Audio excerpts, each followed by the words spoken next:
Le seuil d'augmentation des températures d'1,5 degré pourrait être franchi d'ici 2030. Et ça, c'est 10 ans plus tôt que ce qui était prévu.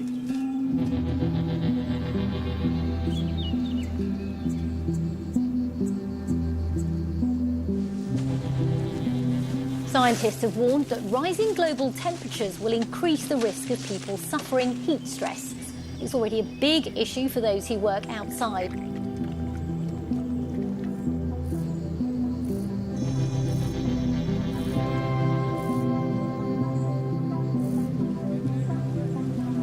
Ce sera donc l'une des journées, peut-être la journée la plus chaude de toute notre histoire. Une chaleur qui s'étale, se répand.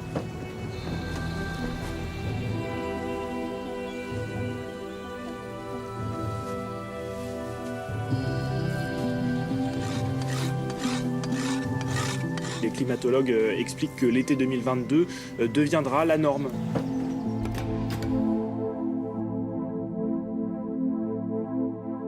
Dans un champ écrasé par le soleil, deux paysans s'offrent un moment de répit au milieu d'une journée de labeur et de sueur. Une scène rurale qui résume à elle seule une vérité presque banale.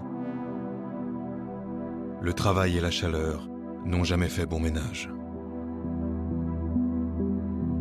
En 1889, l'année où Van Gogh a peint cette scène, le monde entrait à peine, sans le savoir encore, dans une nouvelle ère climatique. Une ère marquée par un réchauffement sans précédent du climat terrestre. Les 8 dernières années ont été les plus chaudes jamais mesurées.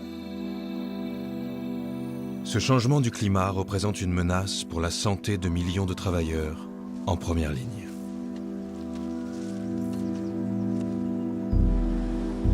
Ils risquent aussi de réduire leur productivité et mettent à mal un modèle qui cherche à toujours produire plus et plus vite. Le réchauffement climatique confronte nos économies à une limite insurmontable, celle du corps. Pourrons-nous continuer à travailler comme avant dans un monde plus chaud? Et à quel prix?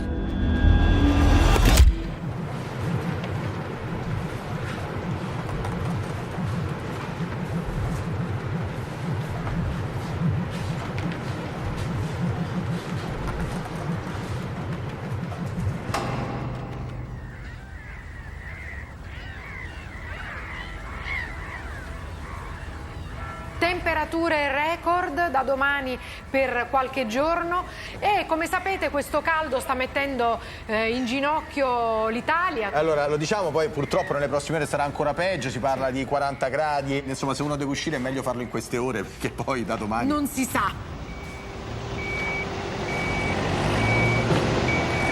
Vecchio, è aperto soltanto da una parte, non è climatizzato. Ecco, infatti, questo è un fattore aggravante importante. Il lavoratore, detto prima, è la sua percezione come se arrivasse fino a 50 gradi. Sì, no, immagino si crea proprio un effetto serra.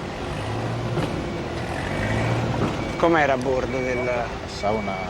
Sauna, eh? Sì. 36, 1. Allora, 98 saturazione, 79 frequenza. Les ouvriers de ce centre de tri se soumettent aujourd'hui aux mesures de 2 experts de l'INAIL, la caisse italienne d'assurance des accidents du travail. Faccio un attimo una ripresa termografica. Ils ont pour mission d'évaluer le risque de la chaleur sur la santé des travailleurs italiens. Questo misura la frequenza cardiaca. Va bene. Stanchezza. Potenza. Vertigini, senti un po' girare la testa, sì. Leggera? Sì, leggera. Caldo, fa tantissimo caldo, poi quando dici di fare un brutto tempo fa tempesta, troppi danni in giro. Ecco. Comunque si percepisce questo cambiamento anno in anno. Sì.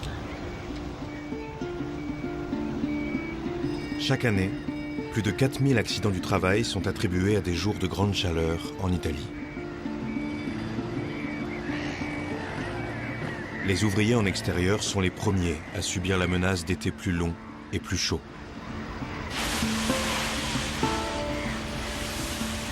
Si inizia da un disagio, diciamo, legato proprio alla sudorazione, che quando inizia a essere eccessiva si ha una disidratazione e perdita di sali che possono portare facilmente a crampi, spossatezza, giramenti di testa e nei casi proprio più gravi si può arrivare allo svenimento o al colpo di calore, e quindi lì bisogna intervenire rapidamente per evitare la situazione poi più drammatica, che purtroppo in alcuni casi si conclude anche con il decesso, purtroppo, del lavoratore. Cet employé est en situation de stress thermique.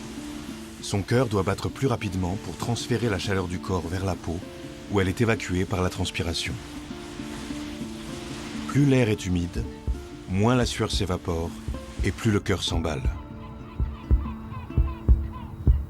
La réaction naturelle du corps est alors de réduire l'effort pour maintenir le rythme cardiaque à un niveau stable, quand cela est possible.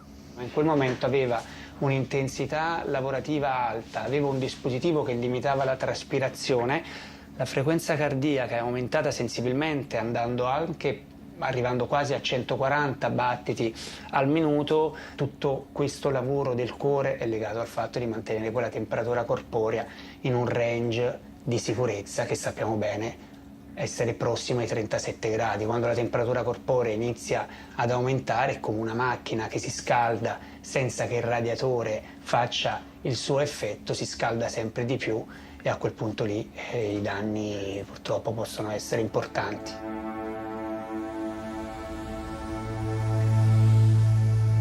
La loi du soleil est simple. Elle impose au corps de ralentir. Mais les travailleurs ne sont pas soumis qu'aux seules lois du climat. Questa è una notizia della rassegna stampa di oggi. Che dice? Guarda un po'. Si sente male sotto il sole cocente e muore sul tetto di un capannone. Questo è un lavoratore rumeno. È successo ieri? È successo ieri. Padre di 4 figli. Probabilmente è un infarto.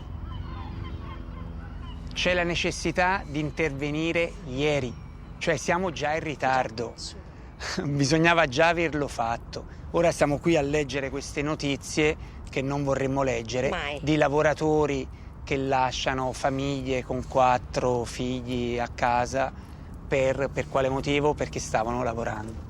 Questa è una situazione che non difficile da comprendere e da digerire, non è possibile. Au cours de l'été 2022, 10 ouvriers italiens sont morts de la chaleur. En France, 7 personnes sont décédées sur leur lieu de travail en lien probable avec les températures.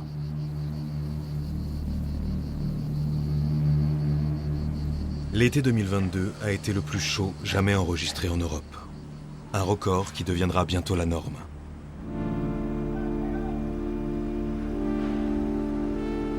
Dans certains endroits du globe, les travailleurs sont déjà confrontés à des températures humides qui frôlent les limites du corps humain. Au rythme actuel du réchauffement, ce seuil pourrait être même dépassé d'ici les 50 prochaines années.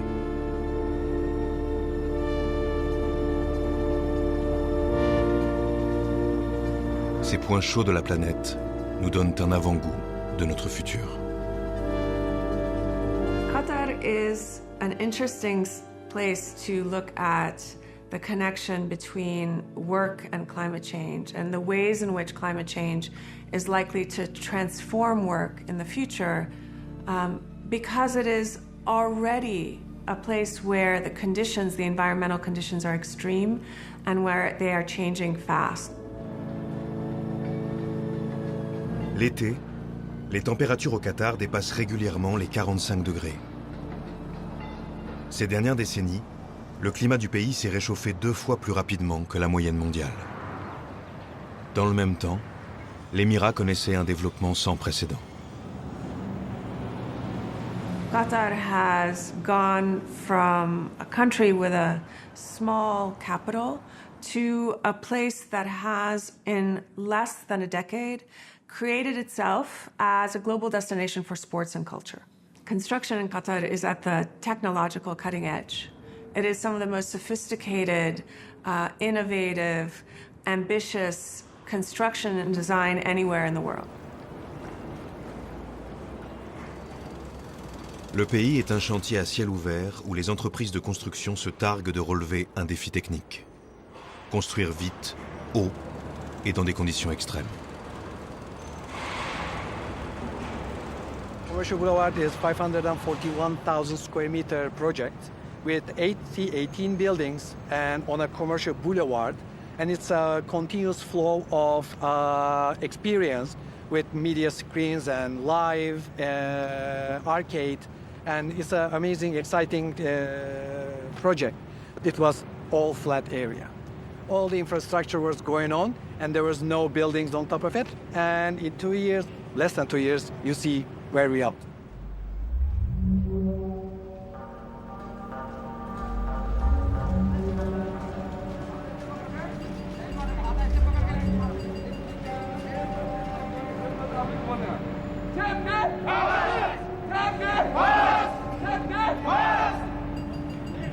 Pour réaliser ses ambitions pharaoniques, le Qatar se repose sur des contingents de travailleurs migrants.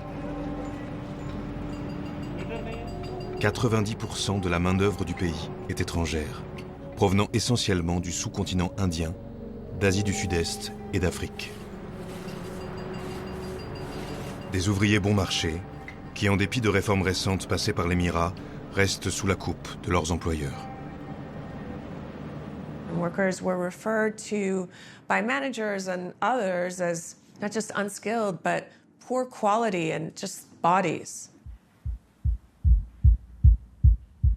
Natasha Iskander est l'une des rares chercheuses indépendantes à avoir obtenu l'autorisation de passer près d'1 an sur des chantiers qataris. Cette professeure en urbanisme a pu observer de près le quotidien de ces travailleurs. I asked workers consistently what was the most difficult part of their job. They never described delay in the payment of wages.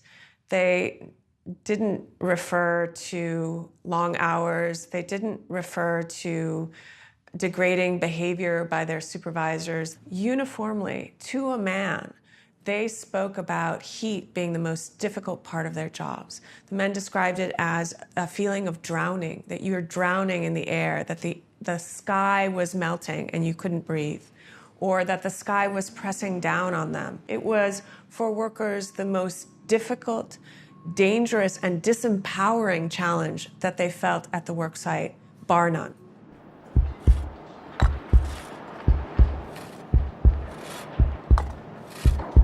But the way it acts on the body is often very difficult to discern.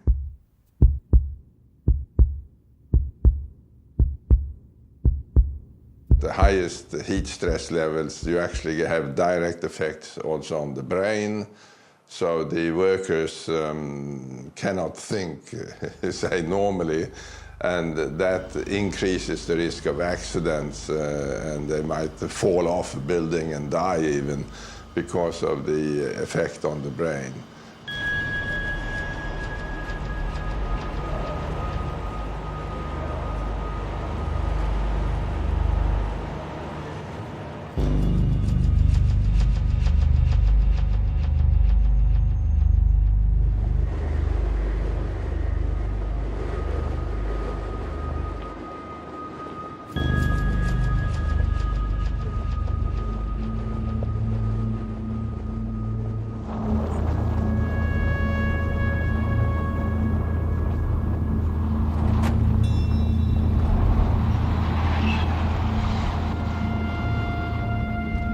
En rentrant chez lui, Pekan Thakur ne pourra pas témoigner de ses conditions de travail au Qatar.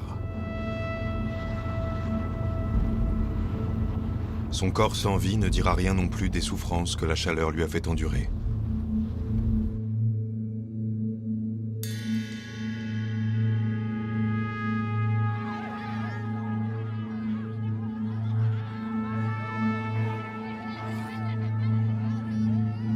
Au Népal, pas un jour ne se passe sans qu'un village pleure le tragique retour au pays d'un de ses travailleurs sans voix.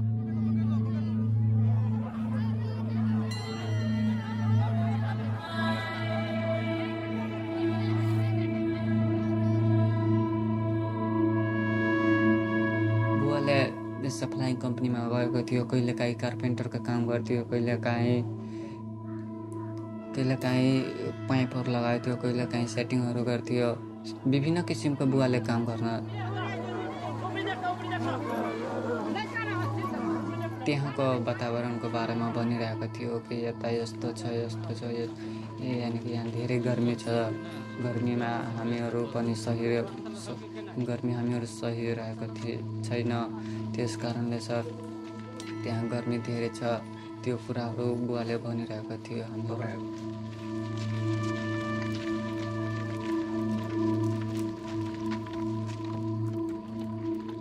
Parti au Qatar pour payer les frais de mariage de sa fille et les études de ses fils, Pekan Thakur ne les verra pas grandir.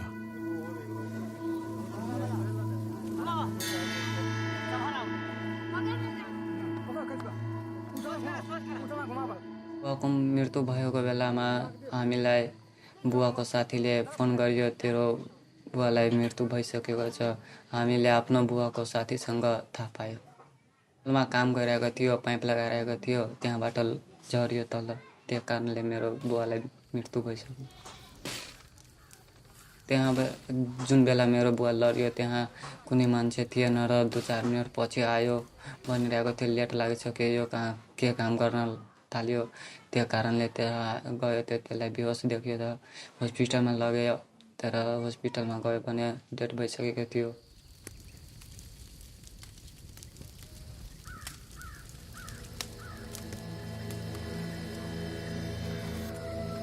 La seule information officielle dont dispose la famille de Pekan tient en quelques mots sur son certificat de décès. Cause de la mort, insuffisance respiratoire aiguë. Rien n'indique ce qui aurait pu la provoquer. Et malgré la mention d'investigation ultérieure, aucun nouvel élément n'est parvenu à la famille.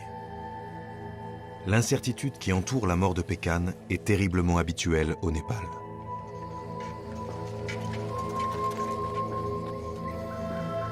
Ces 10 dernières années, plus de 3000 travailleurs népalais sont morts dans les pays du Golfe, selon l'estimation de l'ONG Fair Square. Un décès sur 2 est inexpliqué.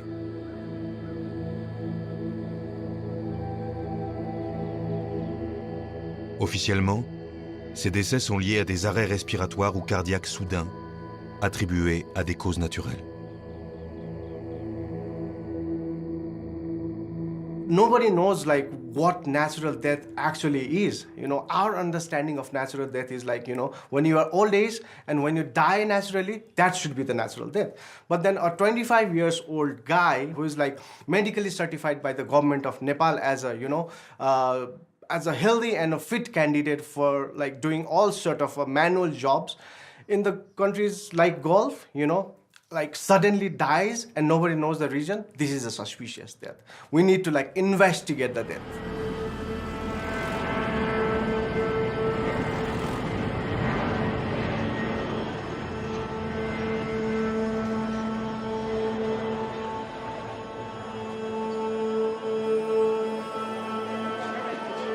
Every day, 1,500 Nepali migrant workers leave this country to countries like Gulf and Malaysia to find a proper job for themselves and a better life for the family members. The same international airport welcomes the dead body of 2 to 3 migrant workers per day in average, you know, wrapped in the wooden boxes.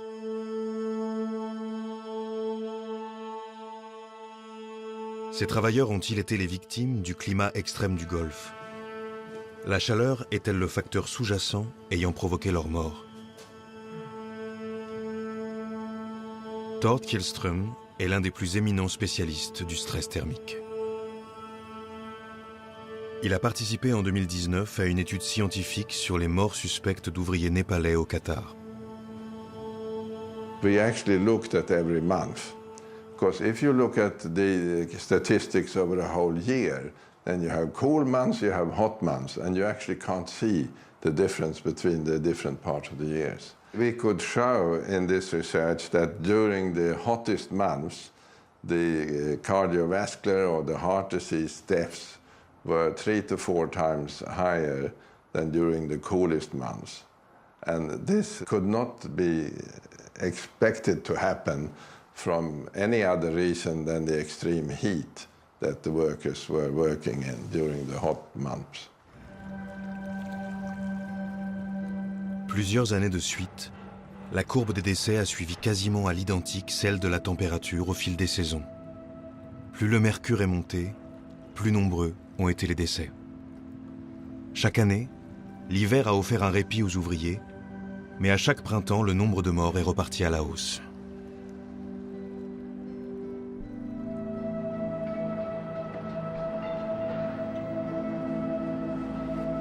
Confronté aux critiques, le Qatar a passé récemment une loi destinée à protéger les travailleurs de la chaleur.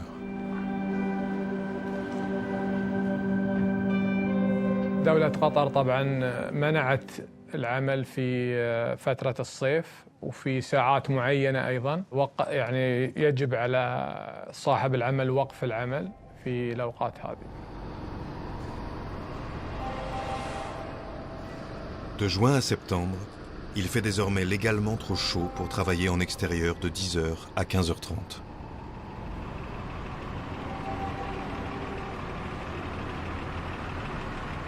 À 10h pile, l'activité est arrêtée sur le chantier de cette entreprise qatari qui a tenu à nous montrer qu'elle respectait scrupuleusement la loi. La législation impose désormais aux employeurs de mettre en place un plan de prévention contre le danger du stress thermique. Now, during the very high heat times, we have the black flag, which means we stop all the works, no matter what. It's the safety first. And then we have the red flag, which is the precaution, saying that we are in the critical area, which is 39 to 53 degrees. It means we need to make a 10-minute rest per hour. And then we have the yellow flag, which is 32 to 38 degrees, which is 7 minutes per hour. And then the green flag, which is 27 to 31 degrees, it's the normal working hours. Today, under these conditions, we have the red flag on this plant.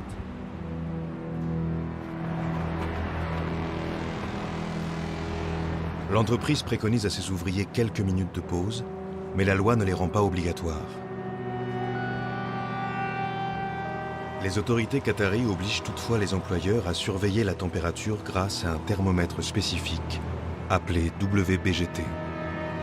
Il donne une mesure précise du stress thermique subi par les travailleurs en combinant la température de l'air, l'humidité, la force du vent et des rayons du soleil. Selon les normes internationales, à partir de 28 degrés WBGT, toute activité physique modérée présente des risques pour la santé. Au-delà de 32 degrés WBGT, la moindre activité physique peut avoir des conséquences fatales. As you can see, it's right now 30.7 under these conditions. And when it reaches 30.1 and raises above, the sites are shut down. So no laborers are allowed to work in our aft. As you can see, it's fluctuating depending on the wind, depending on the humidity. It has many parameters. Okay. So if we believe like now, at 32... 32 is still allowed. Still allowed, we are at the edge. And now? Now we need to stop. Which we stopped already. Yeah. Now it's wind coming, so it will change. Look, humidity with a little breeze is coming down. It's like a stock market, isn't it? Going up and down.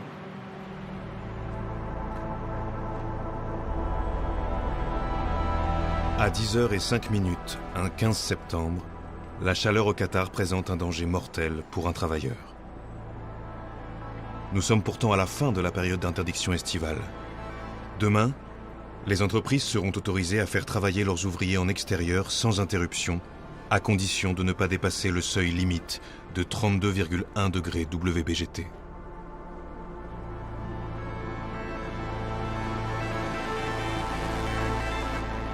En attendant, leur journée n'est pas terminée. Ils devront attendre dans cette cantine climatisée la reprise du travail dans 5h30.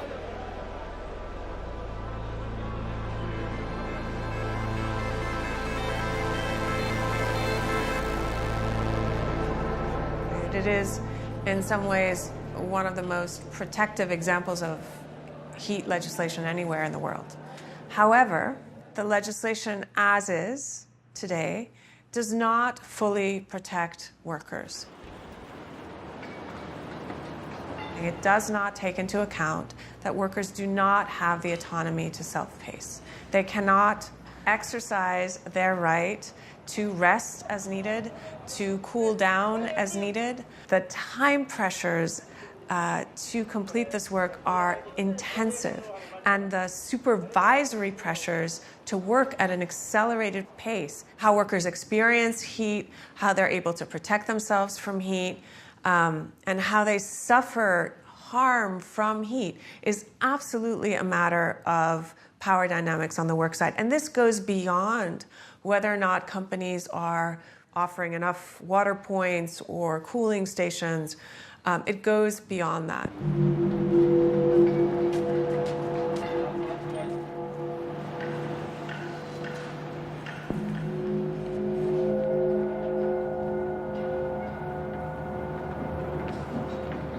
Even with the most limited climate change, by the end of the century, there would be 100 million people living in areas with such heat as the hottest in the Middle East at the moment.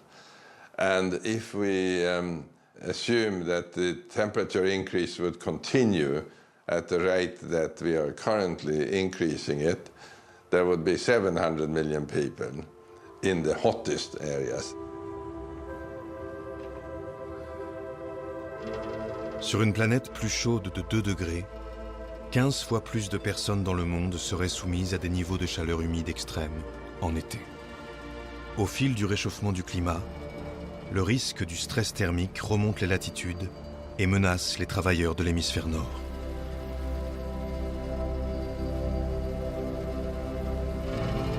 Il va faire de plus en plus chaud. Ça sera certainement le jour le plus chaud de cet épisode caniculaire. 38 à Bourges, 39 à Paris comme au Havre et comme à Montélimar. Et puis une flopée de 40 degrés à l'ouest notamment. 41 à Bordeaux, à Biarritz, mais aussi à Nantes et Rennes. 42 à Mont-de-Marsan dans les Landes. Ça paraît fou. Bon réveil, bon courage si vous êtes déjà au travail sous la chaleur. Il est 6h30. En Europe, les conséquences du réchauffement climatique se font déjà ressentir. Selon la revue Nature, les vagues de chaleur augmentent 3 à 4 fois plus vite sur le vieux continent que dans le reste de l'hémisphère nord. Des hausses soudaines de température, dangereuses parce qu'elles frappent des organismes qui n'ont pas eu le temps de s'acclimater à la chaleur. Wilson, on va commencer par toi. Donc là, tu finis les passerelles là, et tu essayes de me poser le bandeau là. Comme ça, on est prêt pour les pédales pour mardi. Ça marche? Aujourd'hui, exceptionnellement, on ferme à midi, parce que vraiment cet après-midi, ça va être compliqué. Le principal, c'est de rentrer en bonne santé. Bonne journée, les gars. Travaillez en sécurité, les gars. Les ouvriers de ce chantier bordelais ont embauché 1 heure plus tôt et leur journée sera écourtée.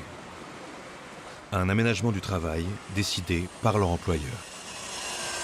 C'est totalement quelque chose d'inédit. Enfin, à ce point-là, on n'a jamais eu. Il y a quelques années où on a commencé à avoir de fortes chaleurs, de canicules. Bon bah là, il fallait qu'on apporte des bouteilles d'eau, qu'on mette en place des fontaines, des choses comme ça. Il y a encore 6-7 ans. Aujourd'hui, c'est quelque chose qui est rentré dans les mœurs. Là, de devoir vraiment adapter la journée, couper la production à cause de la météo, oui, c'est quelque chose de totalement inédit. On n'a jamais vu ça. Hier, on a reçu un mail du ministère du Travail qui explique les préconisations qui sont nécessaires justement lors des fortes chaleurs, de reporter si possible les travaux, sinon d'aménager les horaires, d'éviter de travailler l'après-midi. Ça reste des préconisations. Ça reste des préconisations, parce qu'aujourd'hui il n'y a pas de texte de loi qui interdit de travailler en période de forte chaleur ou quoi que ce soit. En France, comme dans la plupart des pays européens, aucune limite de température maximale n'encadre le travail par forte chaleur. L'entreprise est responsable de la santé de ses salariés, mais elle est libre de choisir les mesures de précaution à appliquer. Vas-y, oriente un peu sur ta droite. D'une entreprise à l'autre, les ouvriers n'auront pas les mêmes protections.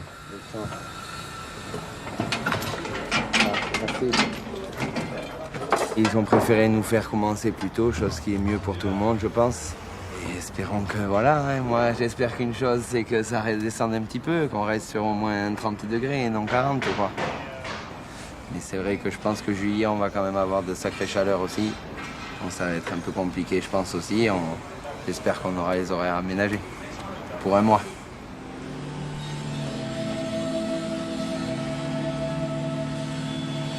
En ville, l'aménagement des horaires est limité. Les nuisances sonores rendant difficile l'organisation d'un chantier la nuit. La chaleur est un risque insaisissable avec lequel les entreprises vont devoir apprendre à composer. On a un métier qui est presque le même, j'ai envie de dire, depuis peut-être 70 ans ou 80 ans. Et là, on se rend compte, sur une journée comme aujourd'hui, que nos méthodes de travail ne sont peut-être plus adaptées à notre environnement. En tout cas, là, c'est le premier jour où on le sent vraiment. On n'a pas de solution encore qui permette de produire, de garantir la sécurité et la santé de nos personnels sur des fortes chaleurs en travaillant toute la journée comme ça. Aujourd'hui, on n'a pas ces solutions. Lors des 33 jours de canicule que la France a connus en 2022, les employeurs ont dû faire un arbitrage délicat. Prendre des risques ou prendre du retard. Mais nous commençons seulement à mesurer l'ampleur des dommages que la chaleur peut causer à la santé des travailleurs.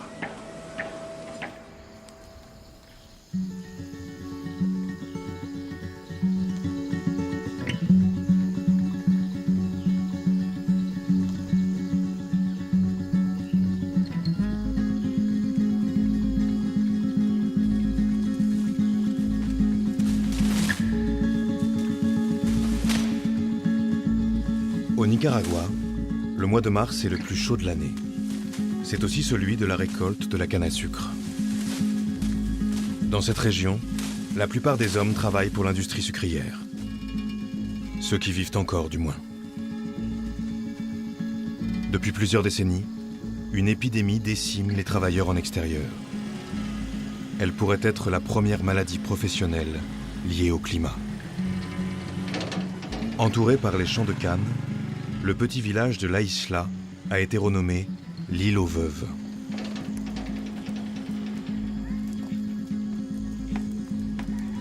Plus de 300 femmes ont perdu leur mari, tous consumés par un même mal étrange. Por ley teníamos que caer nosotros en ese trabajo y muchas veces viendo la situación, tanta gente muriendo de esta enfermedad, entonces, pero lo único que pasaba a la mente algún día, pues voy a ser yo que voy a estar en esa situación. Tengo muchas familias que están afectadas a esta enfermedad. Mis hermanos están también afectados a esto.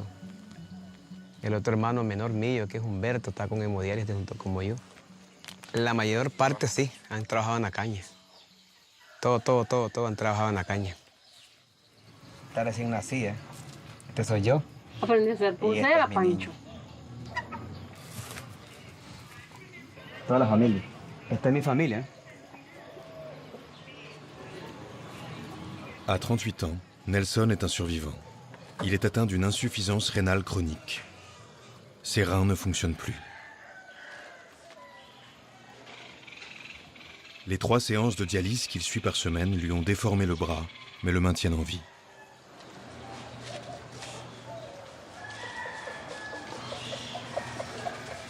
No había un descanso, ni agua, nada, los daban nada. Yo sudaba y yo empapaba la camisa, el pantalón de sudor, pura agua. Y entonces uno se deshidrataba ahí. Lo que hacían era apurarlo a uno. Apúrense, no me dejen pegue, denle, échenle. Entonces todo eso no había quien. Las más veces muchos compañeros caían en el campo con fiebre, con vómito. Y realmente la empresa pues lo te dice, ya no puede trabajar, así que ya no puede entrar aquí, entonces ya realmente uno ya no sirve pues para trabajar, te botan, te echan. Y sin ningún apoyo, sin ninguna ayuda.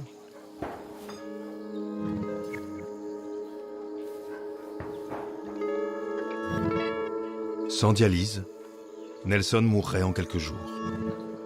Le traitement prolongera sa vie d'une quinzaine d'années au mieux. D'autres, ici, n'y ont pas eu accès. À Chichigalpa, la ville voisine, L'insuffisance rénale chronique a été la cause d'1 décès sur 2 chez les hommes au cours des 2 dernières décennies.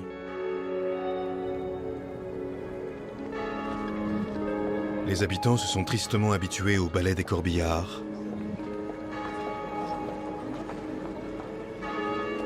tout autant qu'aux allées et venues des camions transportant les cannes vers la sucrerie San Antonio.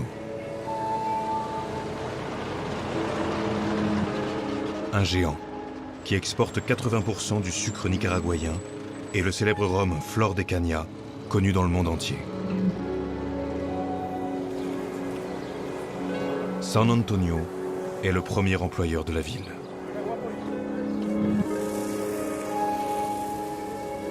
En 2007, c'est devant les grilles de l'entreprise que Jason Glazer a été témoin du drame humain qui se jouait à Chichigalpa. Cet Américain était alors venu tourner un documentaire sur l'industrie de la banane dans le pays.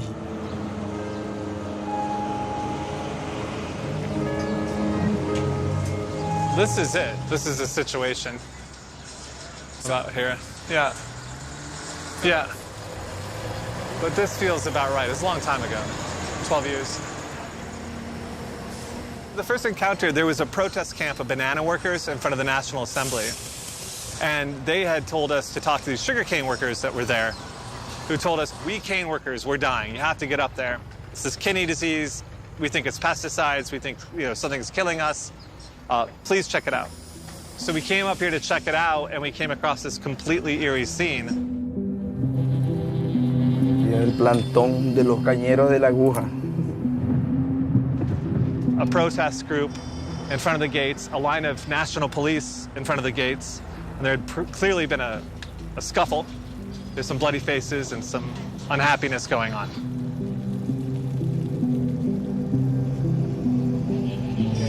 Nosotros como asociación tenemos 4 años de ser asociación y en esta asociación se lo han muerto 470 compañeros.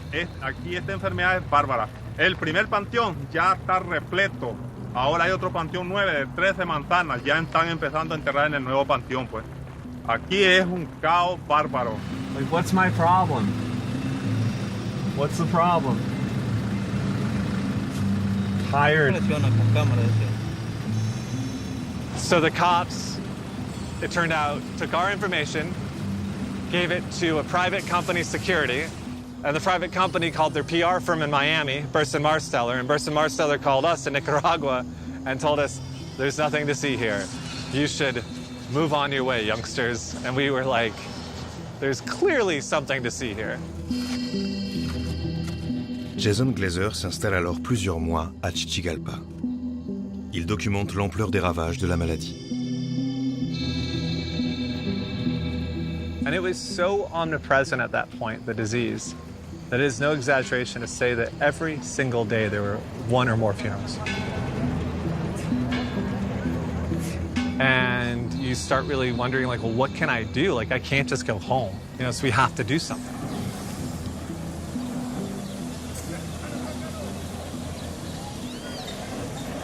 Jason Glazer a arrêté sa carrière de documentariste pour se consacrer à la protection de ses ouvriers. Il a fondé l'ONG La Isla. Il s'est formé à l'épidémiologie et s'est entouré d'une équipe de chercheurs.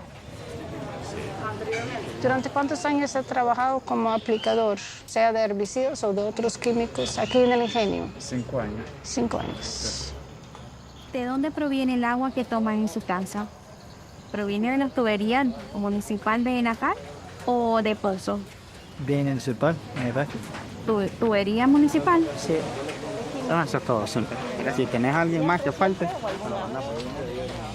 People would say it was from pesticides, it was from herbicides, it was from existing ground toxins. It might be the volcano that only affected young working-age men. It was in the water, but the water only affected young working-age men. It was about looking through epidemiological data, physiological studies, anecdotal reports, what seems to be the through line and the commonality with who's affected and how severely they're affected. And it all became very clear that the occupational setting was the main issue. Those doing the heaviest jobs were the sickest. Quelles sont les conditions de travail des ouvriers de la canne à sucre? Et à quels risques sont-ils exposés? C'est ce que les chercheurs de l'AISLA ont documenté. Les champs de monoculture de canne s'étendent à perte de vue sur plus de 32 000 hectares autour de Chichigalpa. Ces plantes donneront bientôt un or blanc qui finira dans une tasse de café ou dans le réservoir d'une voiture une fois transformé en biocarburant. Les coupeurs de canne sont les tout premiers maillons de cette chaîne.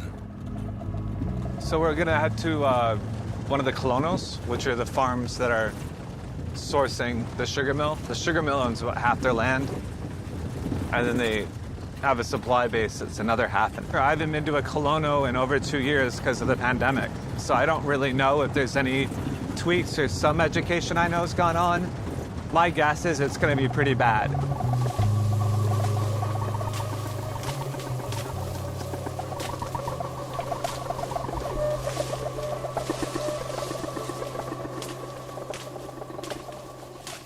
But this is a nice shot showing the total lack of protection and how hard these guys work. And they're just starting. Like, you know, in the morning they're a little bit slower, you know, but 20 minutes in, man, they are clipping and they're in a rhythm. And it just gets so fast. But like, we could be at the beach in this heat and surfing and drinking some Mai Tais and we're not getting kidney disease. We're probably not going to have a heat stroke. You know, but what's happening here is they're working so hard, like by 7 a.m. about this time, and their core temp is already in a danger zone above 38 degrees Celsius. La chaleur ne vient pas seulement du soleil. Elle émane du corps même des coupeurs. Leurs muscles, en pleine action, génèrent leur propre chaleur, qui s'ajoute à la température ambiante. Le travail en extérieur crée une double contrainte thermique et un effort supplémentaire pour le corps.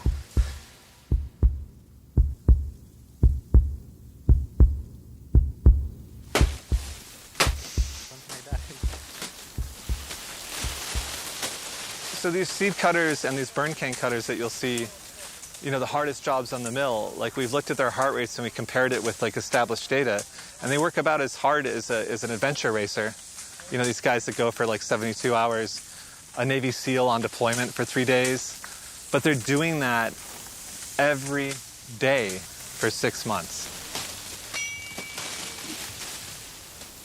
Les coupeurs travaillent sans relâche. Ils prennent peu de pauses pour boire ou se mettre à l'ombre, car ils sont payés à la pièce. Incités à l'effort, ils ont 12 fois plus de risques d'endommager leurs reins qu'un superviseur situé dans le même champ, exposé aux mêmes conditions climatiques. Heat straight's really pernicious because your body is desperately telling you to relax, to calm down, but you have to survive, you have to provide for your family, so you'll override all those signals. An animal will take a break. Human being pushes on through. There's these antiquated labor systems that are fundamentally based on slavery, that have not evolved with the protections we expect in other settings and sectors. Aveugle aux réalités climatiques, le système colonial a créé cette croyance tenace que la chaleur invite à la paresse. Et qu'il faut y remédier de deux manières, par la carotte ou le bâton.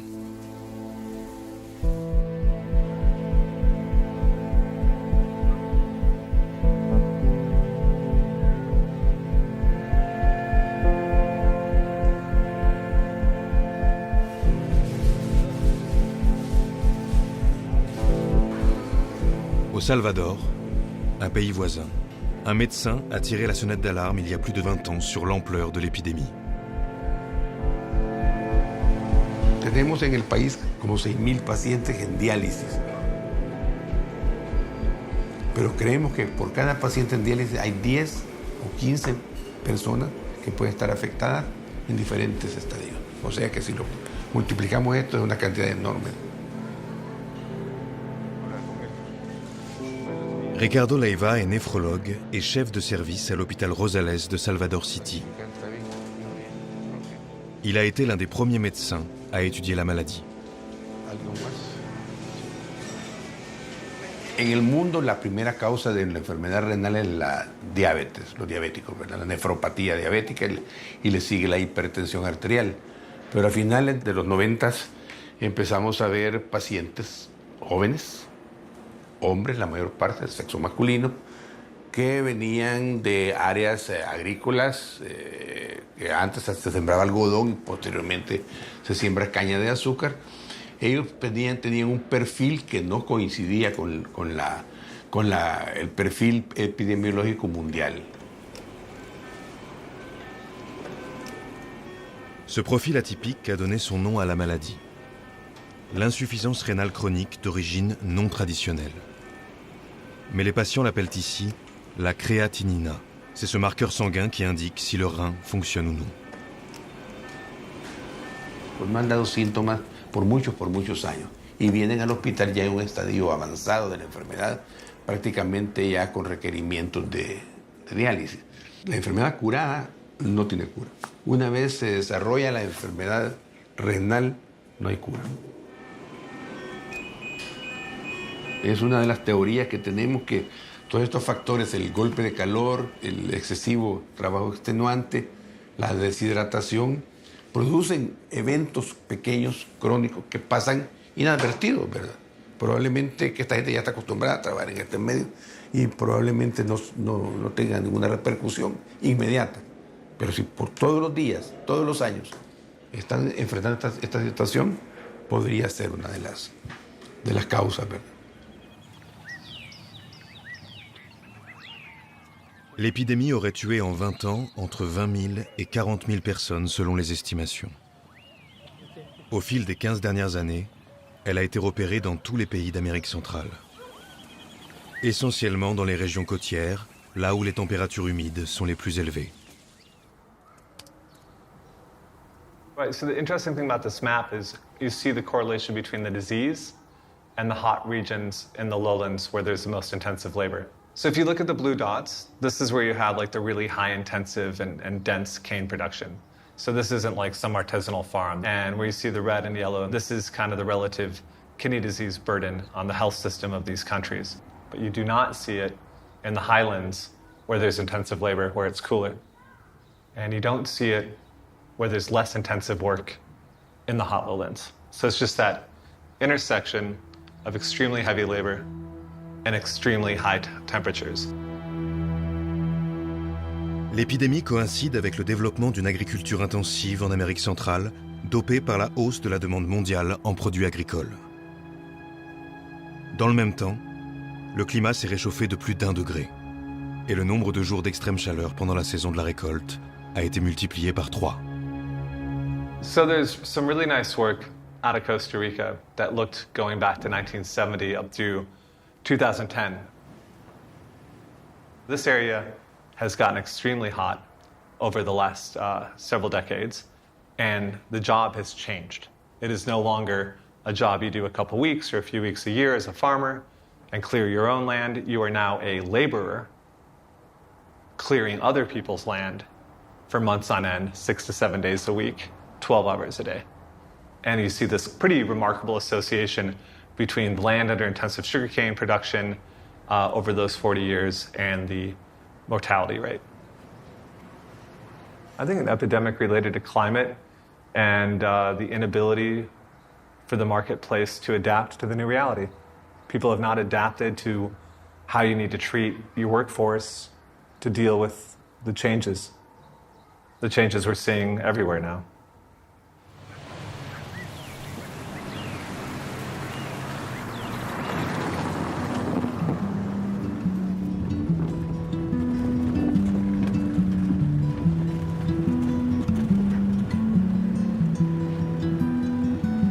Hola, de la isla. Sí, sí, pero... Oh, yeah, no hay falla. Está bien. Après des années de déni et d'opposition, l'entreprise San Antonio a décidé d'ouvrir les portes à Jason et son équipe. Contrainte de reconnaître que ses conditions de travail mettaient ses employés en danger, la sucrerie collabore désormais avec l'ONG La Isla pour développer un programme de recherche et de prévention contre le stress thermique.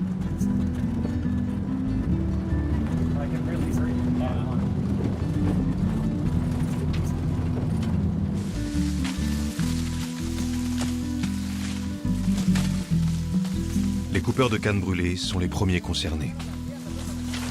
La récolte sur brûlis facilite la coupe manuelle, mais la terre encore chaude ajoute à la contrainte thermique subie par les ouvriers. Pour les protéger, la solution est aussi simple qu'efficace.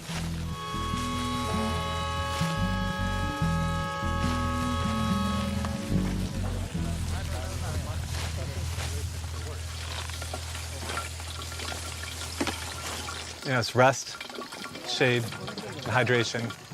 But the really important part of it is that the rests are mandated. So you can be completely hydrated, but be hyperthermic, meaning too much heat in your body, and still have damage. And that's what people really didn't understand. They were conflating that for years. So to have the mandated breaks, to make sure that core temperature gets down, and you can keep an average over the workday that's more reasonable.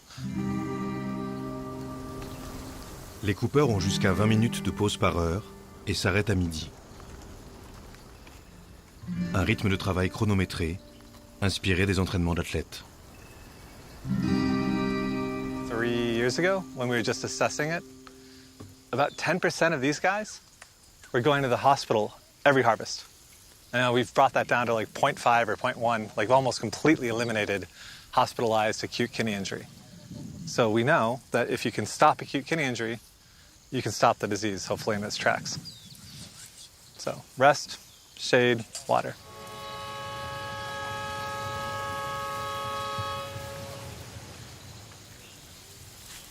Le drame des coupeurs de canne aurait-il pu être évité grâce à des précautions aussi basiques que des pauses et de l'eau?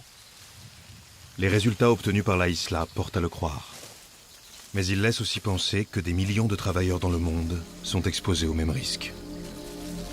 But as we expanded the network, as we increased the studies, and we moved to different countries, we began to see that really anywhere that was too hot, and the work was too heavy, and there were no protections, you saw this.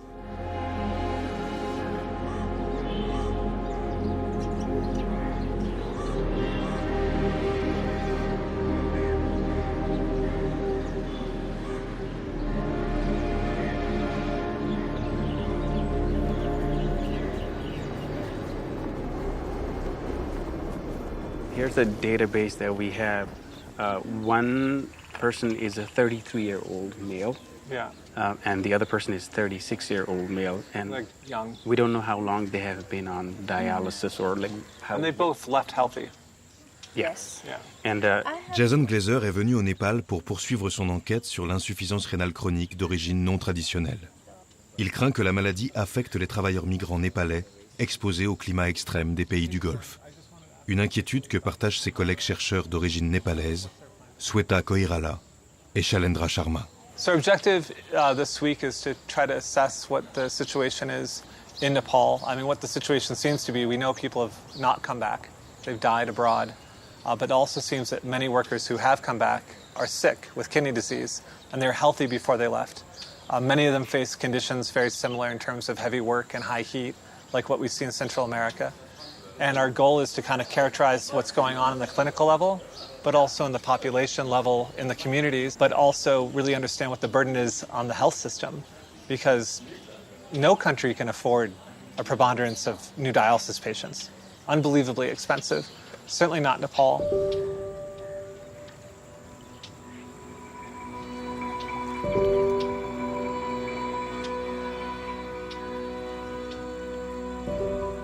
Porem est un ancien travailleur migrant dans les pays du Golfe. À Dubaï, il installait des climatiseurs. Il est rentré subitement au Népal il y a 5 ans, atteint d'une insuffisance rénale chronique.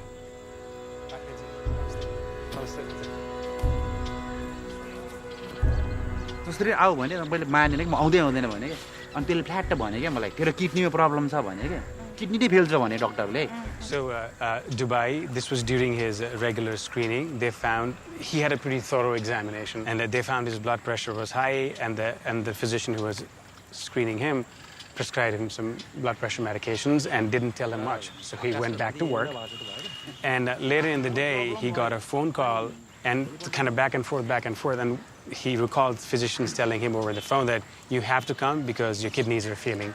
When they told him that his kidneys were failing, Like he knew what it meant. They also added that you need to go back to Nepal. Right. That's what. Right. They're like, you're no good to us anymore. You're going home. This story of like someone not realizing it till they felt tired, or like a random check, or they had a collapse, and they're in stage 5 or at best 4. Like this is the story of like every sugarcane worker, unless they're getting screened. It's just awful. Like this again and again what we see. So it's very similar. It's like disturbingly similar.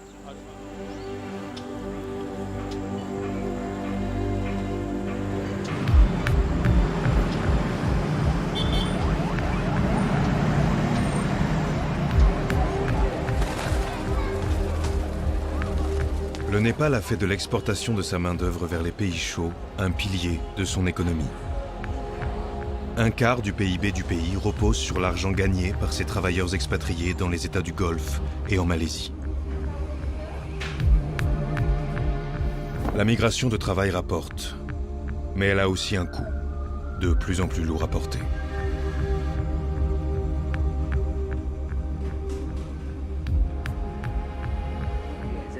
Le docteur Rishi Kafle est néphrologue.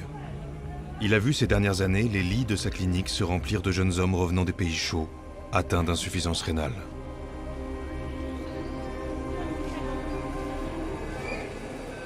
अब मेसिन त्यत्तिकै अब dialysis nurse त्यत्तिकै टेक्निशियन त्यत्तिकै बढाउन त सकिँदैन नसकेपछि कुरोमा के भएको छ भने बिरामीले ठाउँ नपाउने.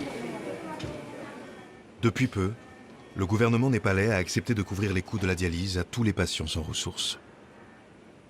Une charge que le pays n'est pas sûr de pouvoir se permettre. Hello. Hello. Namaste. Thank you so much. तपाईसँग त्यहाँ बस्नु त होला नि. When I talked with these people, why you returned quickly? You went, you were insured. Yeah. You were insured. So you were healthy, the documentation is there. You became sick. Yeah. That became sick means the insurance would take care of you. But why the insurance is limited to Gulf? Why his return without anything? Why these people do not pay? This is what I don't understand. Like the Gulf states are very rich countries. And then these people get sick and they send them back, and it's the poor country and the poor people that shoulder the burden of their development. Everybody is telling prevention is better than treatment. Yeah. Prevention is better than cure. Where is the prevention? Where is prevention? So this really is a pandemic. This is a global disease. And again, it's affecting the people on the bottom rung that do the most necessary jobs. And they've always been viewed as disposable. Les données épidémiologiques sont encore rares, mais nombre de malades pourraient échapper au radar des services de santé. Ceux qui veulent avoir accès à un traitement sont contraints de refaire leur vie dans la capitale, loin de leur village. Comme ces malades qui louent ensemble un appartement à proximité d'une clinique de dialyse. Tous étaient des travailleurs dans les pays du Golfe. Désormais, ils sont une charge pour leur pays.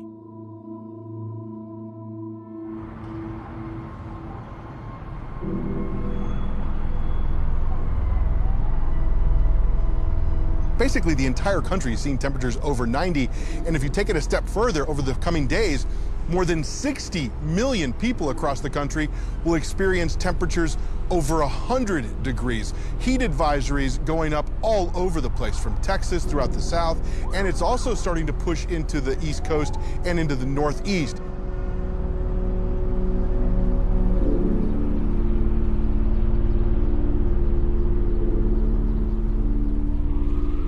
En 60 ans, le nombre de vagues de chaleur a triplé aux États-Unis. Le stress thermique serait, selon une estimation récente, directement responsable de 600 à 2000 décès de travailleurs par an, ce qui en ferait l'une des 3 premières causes de mort au travail. Et il affecte de plus en plus les salariés d'un secteur en pleine croissance, la livraison de colis.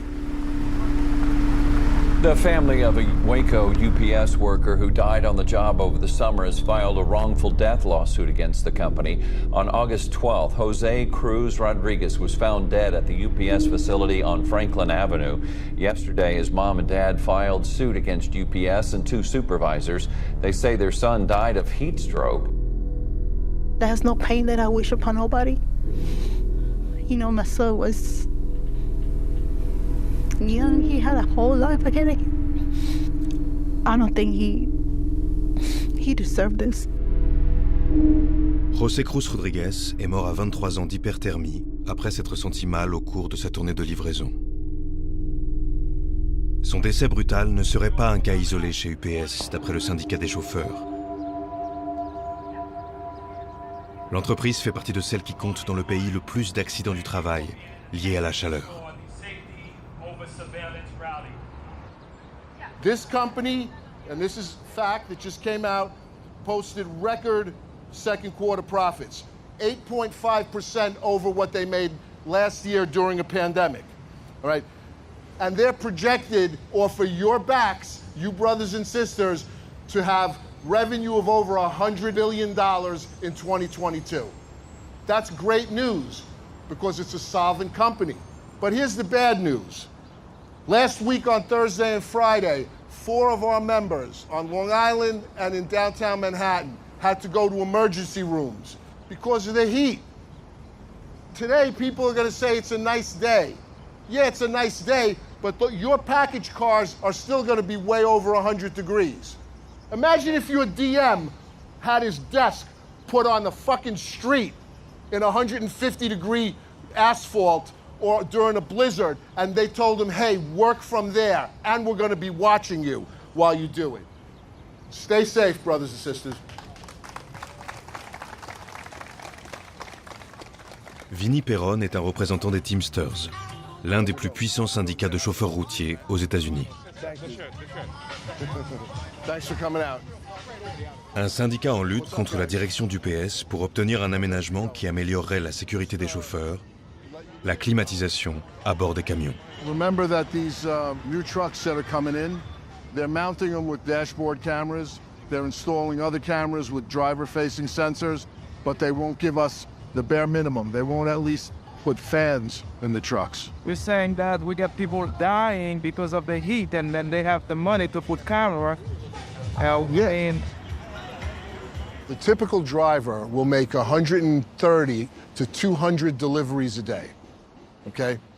They're getting in and out of the truck. They're working 11, 12 hours a day. And I experienced this myself. You go to a location and you walk in covered in sweat, exhausted, looking like you're going to faint. And the first thing out of a customer's mouth is, don't you guys have AC in the truck? No. Oh my God. Have a cup of water, sit down. The heat is brutal.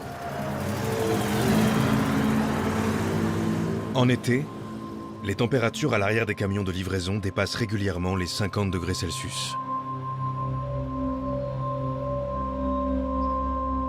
Les chauffeurs y passent une partie de leur journée à trier les colis. Mais en plus d'être exposés à une chaleur extrême, les livreurs UPS sont soumis à un rythme de travail effréné. Ils doivent rouler les portes ouvertes pour ne pas perdre de temps à chaque arrêt. Et leurs moindres faits et gestes sont enregistrés par un logiciel embarqué à bord du camion et analysés par des managers qui font la chasse aux minutes perdues. It feels like you have a gun to your head all day long. You're constantly being harassed about the gaps in between your time. Their telematics system, their Spark system, it tells them how long it should take you to do a stop. Now, a stop could be an envelope of documents, or it could be 40 packages that weigh 50 pounds each to this warehouse here, but to the computer, that's all the same thing. Une course contre la montre qui rend les livreurs sourds aux alertes de leur corps. Cet employé d'UPS en Arizona, filmé par la caméra de surveillance d'un client, montre tous les signes d'un coup de chaud. Bien que chancelant, il n'oublie pas de marquer son passage avant de repartir à son véhicule.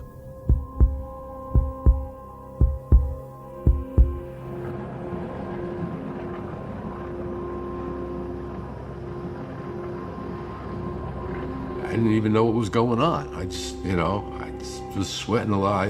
Think about it. You're out in your vehicle, and all of a sudden, things are foggy. You're seeing little stars. I'm thinking, okay, well, by 11:45, I got to get that building finished, and I got to get to the next one. So, for me, I'm on a time schedule. I'm not thinking about, what's going on in there? No, the last thought on my mind was kidney failures. Il y a 6 ans, Jim Clank a frôlé la mort au volant de son camion. Cet ancien chauffeur UPS doit sa survie à la vigilance de sa femme, infirmière, qui l'a poussé à se rendre aux urgences. Okay. The final diagnosis was acute renal failure. And that goes on to explain about the acute tubular necrosis, and the dehydration was resolved. This is all pertaining to a renal failure. Malgré ses 15 ans d'expérience au volant, malgré les conseils de prévention de son employeur, ce jour-là, le corps de Jim a atteint ses limites. Tell you to hydrate. And in your mind, the whole time, you're thinking, okay, what didn't I do right? It's always me. It's always, what didn't I do right? And, bottom line is, it comes down to the fact that you're not in humane situations. You're in very inhumane situations.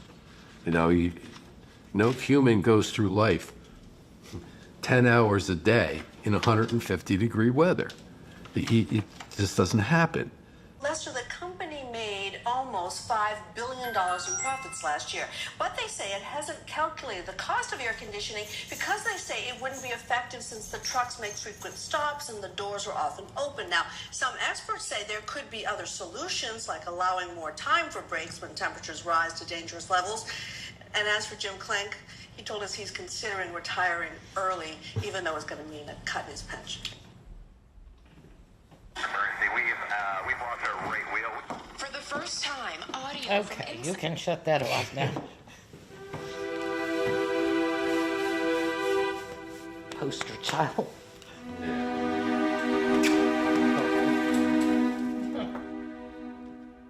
La défaillance rénale de Jim n'a pas évolué en maladie chronique. Ses reins se sont rétablis, mais Jim a gardé des séquelles. Une intolérance à la chaleur qui l'a finalement poussé à arrêter de travailler. Choquée par ce qu'elle considère comme de l'inaction de l'entreprise, sa femme Teresa a lancé une pétition pour demander à UPS d'installer la climatisation dans ses camions.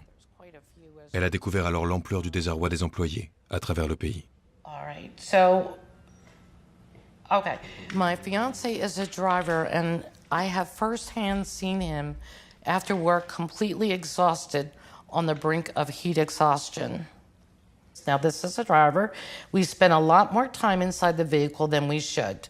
We don't get to start earlier or have workload adjusted. Something has to give. We have 1,312,656 petition signers.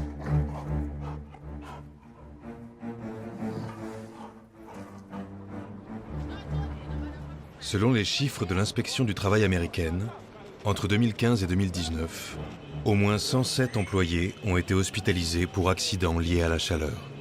Mais de l'avis même de l'agence et des syndicats, ce chiffre pourrait être sous-évalué, car nombre d'incidents ne sont pas déclarés.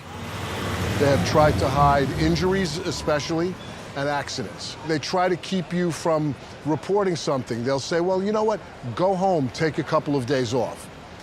Not knowing what it's going to do to your body 10 years from now. Une étude récente alerte sur le risque encouru par les livreurs de développer des maladies rénales chroniques, comme celle observée en Amérique centrale. En réponse à nos questions, l'entreprise nous a affirmé que la santé de ses employés était une priorité. Nous pensons qu'en formant nos employés à être préparés et en leur fournissant des moyens conséquents pour s'hydrater, nous pouvons continuer à assurer leur sécurité. L'été dernier, nous avons accéléré l'installation de ventilateurs dans les camions de livraison de colis et nous avons fourni à nos employés 260 000 nouveaux uniformes, chemises et shorts en tissu technique et respirant. Plus de 164 000 serviettes rafraîchissantes. Plus de 31 millions de bouteilles d'eau et des fruits.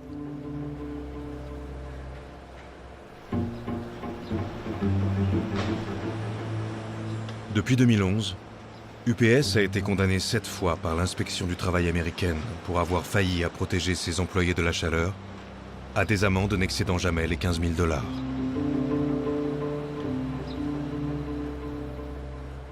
À l'échelle du pays, les poursuites contre les entreprises restent rares, car les États-Unis ne sont pas dotés de normes de prévention spécifiques contre le danger du stress thermique. Let's face it, there will always be the need for those kind of workers in the outdoors and in the warehouses. So we should come to grips with it and finally have some standards to protect them. La sénatrice Judy Chu se bat depuis plus de 15 ans pour faire entrer la menace du climat dans le droit du travail américain. En 2006, elle a fait passer une loi dans son État de Californie imposant aux entreprises de fournir à leurs employés de l'eau et des pauses quand les températures dépassent les 35 degrés. California actually has had millions of penalties imposed on employers. I still think that California can do a better job in terms of the inspections, though. Nonetheless, of course, we don't have enough penalties across the United States because the conditions haven't even been implemented by OSHA. So we have to have those rules there as a condition of work for both indoor and outdoor workers. La sénatrice a trouvé dans son combat un soutien de poids à la Maison-Blanche. Le président Joe Biden et la vice-présidente Kamala Harris ont demandé à l'inspection du travail américaine de plancher sur une réglementation pour la prévention du stress thermique au travail. Outdoor heat, indoor heat presents a workplace safety issue, and employers are responsible for protecting their workers in the workplace from the dangers of heat, including in farm fields, in delivery vans, everywhere that has workers. La tâche ne sera pas simple. Cela fait 28 ans que l'inspection du travail échoue à définir une norme commune applicable sur tout le territoire américain. I definitely think that there will be industries that will be resistant because they would say that it will make them lose money, that their workers won't be as productive. Protéger ses employés ou perdre de l'argent? L'équation est-elle si simple? Certaines entreprises commencent à comprendre que ce qui coûtera le plus cher, c'est de ne rien faire.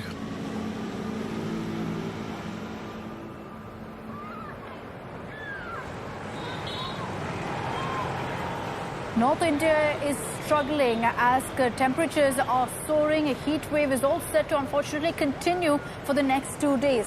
And temperatures actually over the weekend touched 49 degrees. The Met Department has issued one advisory after another to people not to venture outdoors unless absolutely necessary. En 2022, l'Inde a subi une canicule historique durant plus de 3 mois, qui semble confirmer les prédictions des climatologues. L'avenir sera fait de vagues de chaleur plus précoces, plus intenses et plus fréquentes. Le réchauffement climatique risque d'imposer à la croissance indienne une sévère cure de ralentissement.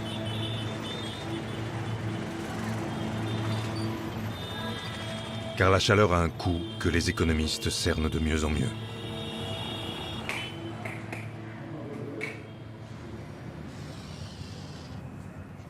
You can have efficiency on the y-axis and temperature on the x-axis. So through literature and through many studies, we've seen that the human body has a threshold at the 18 degree Celsius wet bulb temperature. So this corresponds to 29-30 degrees Celsius in the dry temperature. you see that the efficiency or the productivity of any human dramatically falls and continues to fall.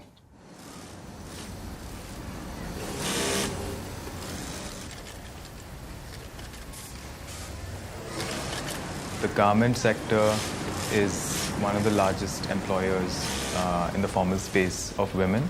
There are approximately 45 million workers in this space, and a majority of them are women.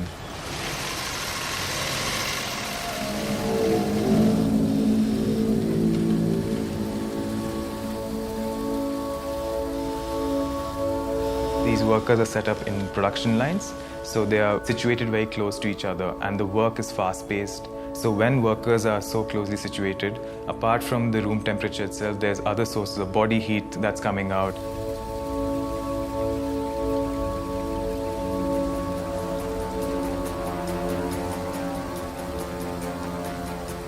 As the ambient or the room temperature is increasing, the effect on the human body is very clear. Your mental abilities start slowing down.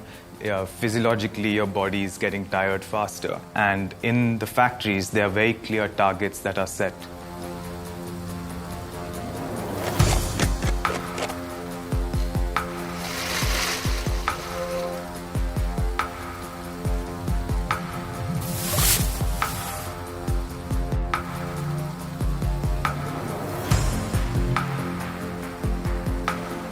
Les ouvrières se trouvent prises en étau entre le climat qui les pousse à ralentir et un système qui cherche à les faire aller toujours plus vite.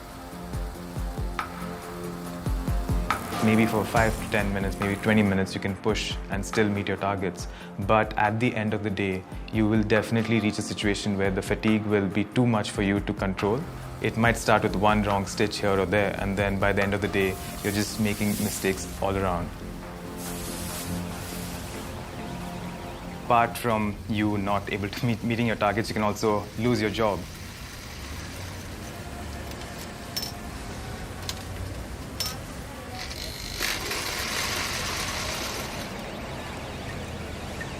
Le géant du textile indien Shahi a pu mesurer l'impact au degré près de la température sur la productivité de ses employés. L'entreprise l'a presque découvert de manière fortuite. So we started making out which are the measures we can take for reduction in power consumption. So there we started identifying higher efficiency lightings in place of conventional compact fluorescent lamps, which use more electricity, and also there is a lot of heat. The electricity gets converted into heat, which is not required. In the factories that have that ended up adopting LED lights, we saw that the productivity or the efficiency of workers did fall past that 18-degree threshold, but it didn't fall as drastically as in those factories where traditional lighting still existed. L'installation des ampoules LED a fait baisser de 3 à 4 degrés la température sur le plancher de l'usine. Et pour chaque degré perdu, la productivité des travailleurs a augmenté de 3%. L'entreprise a alors compris tout l'intérêt qu'elle avait à garder ses travailleurs au frais. Aujourd'hui, ces nouvelles usines sont équipées de ventilateurs géants et d'extracteurs d'air. Mais les couturières restent soumises à des objectifs de production. Do you adapt your target production to the daily temperature? So actually, always know we target the efficiency of our plant at the desired level, standard levels only. And we take precautionary measures, as I said, in case of making the designs. If we are not getting that productivity or the efficiency, then the factory coming up in that area will not be viable. And those people will lose this opportunity of employment. It's not just the worker, it's the firm also that's getting affected. So overall, the more that you zoom out, it's a very real possibility where economically, your sector, or even as a nation, you're poorer off than before. Simple interaction between heat and the human body has a very massive effect on the national economy.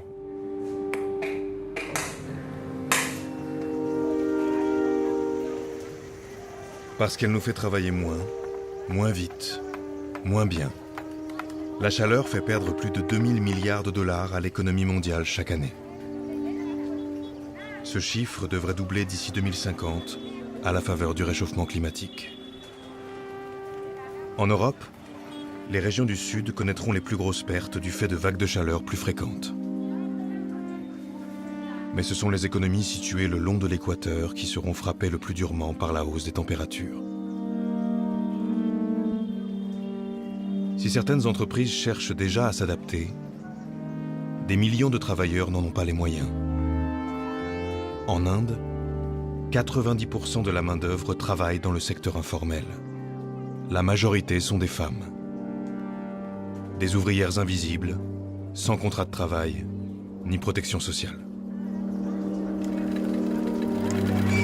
That's really a tragedy because women actually who are working from the home plays a very important role when you talk about an economy. So most of the multinational companies, when they are manufacturing their product, these products are actually outsourced to the women who are working in the slums.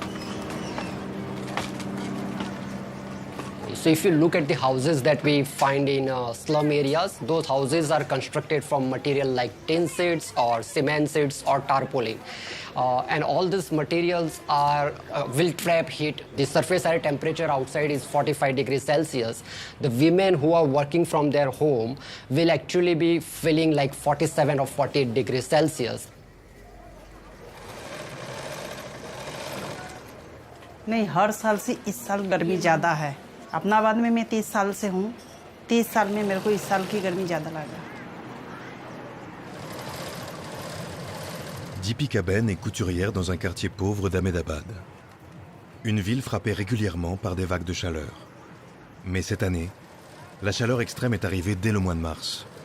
Et le mercure est resté au-dessus des 40 degrés pendant près de 40 jours consécutifs. हाँ, मैं तो बीच में 2-4 दिन ज़्यादा गर्मी लग रहा था, मैंने काम ही नहीं किया। गया अठवाडिये में बहुत ज़्यादा गर्मी था और मैंने कुछ लोगों का काम वापस भी कर दिया। En temps normal, Deepika Ben gagne au moins 200 roupies par jour, soit environ 2 €.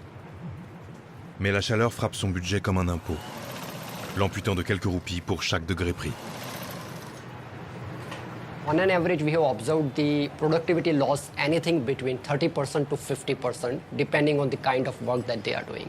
Definitely the money that they are going to make during that month will reduce. But on the other side, they are making more investment also in the summer. For example, they have to pay a little bit extra on their electricity charges to keep their home cool.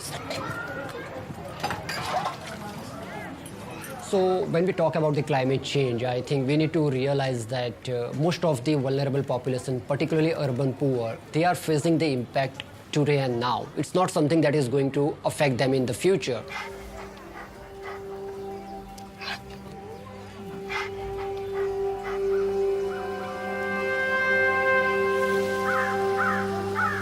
दादी को भाई क्या कर रही है? आइए ना थोड़ा।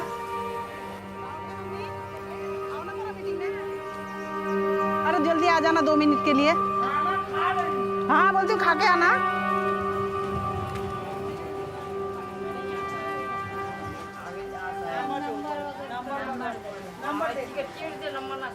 सीमा, तुमको मालूम पड़ता है कि अभी कितना डिग्री गर्मी चल रहा है? नहीं, मेरे घर में अभी आपको तो मालूम पड़ता है ना अभी कितना डिग्री गर्मी? 45 डिग्री। कोई नहीं खबर छे, कोई 46 डिग्री गर्मी है। मैं जब कमरी में जाती थी तो 8 घंटा बैठ के काम करती। अभी 1 घंटा तो होता था, जिन्हें ऐसी घबराहट होती है तो वो बैठ के खड़े हो जाते हैं। अब मेरा 300 रुपये का दिन भर रहा था, तो मैं आज 3 महीने से घर पे बैठी हूँ, क्योंकि घर के गर्मी के अंदर बैठा था नहीं है। और हमारा बैठने वाला तो काम है, जो चम्मच वाला है ना, तो जब पाउच भरते हैं तो 8 घंटा तो हमको बैठना ही पड़ेगा। 1 कलाक में हमको दोपहर में रिसेस में मिलती, तो जब थोड़ा आराम मिलता तो खाना खा के तुरंत वापस बैठना पड़ता है। तो इतना जी घबराता, इतना जी बैठने का मन नहीं करता, चक्कर आने लगता है, कभी कभी बीपी घट जाती है, तो ऐसी हालत हो जाती है, क्या करें। अच्छा, गर्मी के लिए क्या करना चाहिए बताओ? इसीलिए सबको और झाड़ लगाना चाहिए। हर इंसान अगर एक झाड़ लगाएगा तो ये जो गर्मी है थोड़ा अपने को जगह नहीं है, इतना गली है, रास्ता है। देखो लगाना कोई चाहे।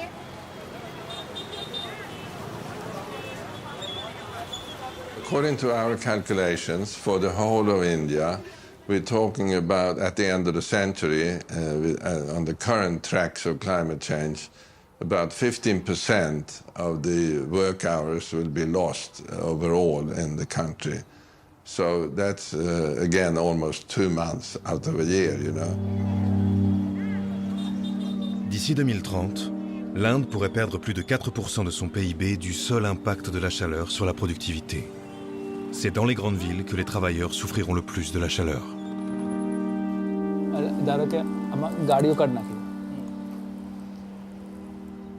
So we are creating a three-dimensional map of Ahmedabad where buildings and trees and open spaces, everything is getting created. At the same time, we will be superimposing a remote sensing data, a surface temperature data to understand where the heat pockets are, where the cool pockets are, and what is the density of buildings and what is the density of trees, and so on and so forth. Very preliminary studies suggest that the surface temperature difference from one area to other area could be in the range of 8 to 16 degrees as well. In the same city, the people who stays in a area which are having a more vegetation will not feel so much of heat versus people who are living in a area which is very crowded and densely packed will feel heat. Faire baisser la température dans les villes est un enjeu économique, car 80% de la richesse mondiale est produite dans les zones urbaines. Et plus d'une personne sur deux y vit et y travaille.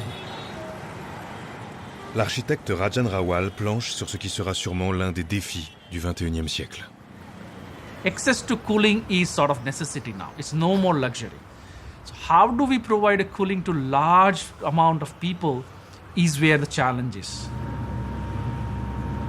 Active room air conditioners do bring two challenges. One is the energy consumption, and the way we produce energy right now does add a lot of emissions. At the same time, refrigerant which use inside the equipment also has a global warming potential. So on these two fronts, probably it's going to be really, really challenging. How do we really cap this in? La demande en climatiseurs pourrait décupler dans les 15 prochaines années. Aujourd'hui, seuls 8% des Indiens y ont accès. Mais s'adapter au réchauffement climatique par la climatisation est une fausse piste. Un piège même.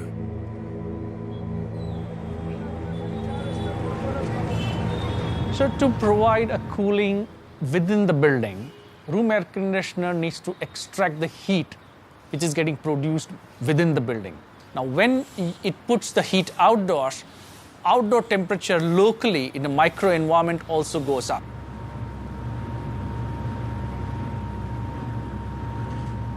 Les rejets de climatiseurs peuvent faire monter la température extérieure de 1 à 2 degrés à l'échelle d'un quartier.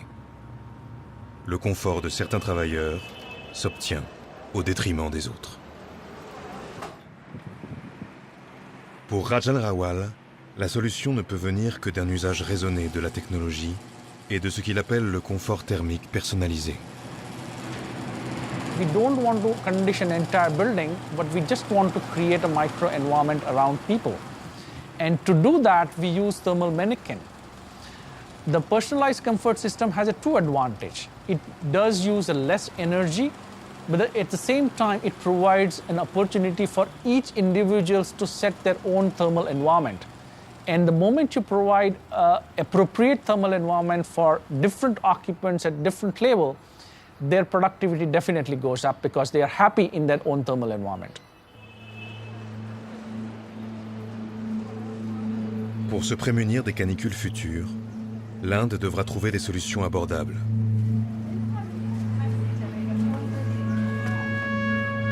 Comme cette peinture réfléchissante que les femmes des bidonvilles d'Ahmedabad achètent auprès de l'ONG Mahila. Elle peut faire baisser la température dans les maisons de 4 à 5 degrés.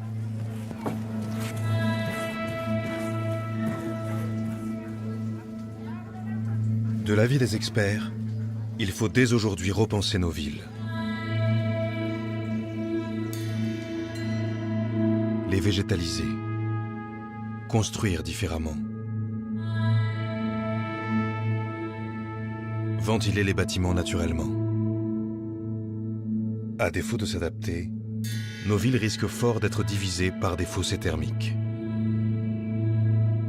Les travailleurs les plus qualifiés pourront s'affranchir des réalités climatiques, tandis que d'autres les subiront.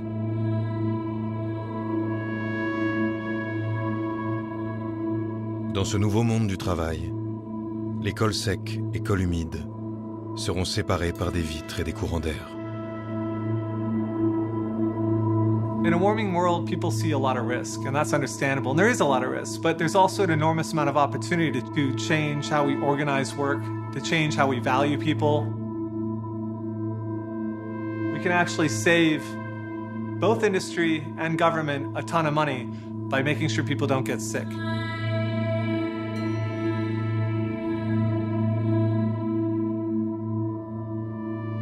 The question for me is, how do we think about reconceptualizing production? How do we think of reconceptualizing work? If we want to produce in the conditions of climate change, the only way to imagine continuing to produce is to imagine drawing on the expertise of workers to restructure that system of production, whether it's a UPS driver or a construction worker in Qatar. Dans la nouvelle ère climatique qui s'est ouverte, quelle place occuperont ces travailleurs en première ligne, indispensables à nos économies? Seront-ils moins bien considérés parce que la chaleur les aura rendus moins productifs? Qui paiera le prix de leur protection? Une chose est sûre, leur condition dépend plus que jamais du soin qui est porté à notre planète.